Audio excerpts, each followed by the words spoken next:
31 तारीख प्रिया मराठे हिचं निधन झालं आणि खूप म्हणजे खूप रसिकांच्या मनाला चटका लावून गेलं तिचं हे निधनाचं।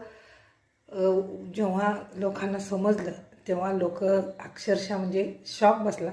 बरेच दिवस ती आजाराशी झुंजत होती आणि अशी जेव्हा लोक मृत्युमुखी पडतात अचानक, तिच्या अगोदर ज्योती चांदेकर यांचं निधन झालेलं। तर वयाच्या 38व्या वर्षी तिनं एक्झिट घेतली आणि फार म्हणजे फार ते फेसबुकला मी व्हिडिओ बघितले तर एकाची मी कमेंट अशी वाचली की एक गौराई आली आणि दुसरी गौराई कायमस्वरूपी निघून गेली। तर बघा, प्रसिद्धी तुमचा मृत्यू अडवू शकत नाही, पैसा तुमचा मृत्यू अडवू शकत नाही, प्रतिष्ठा तुमचा मृत्यू अडवू शकत नाही। मृत्यू हे शाश्वत सत्य आहे।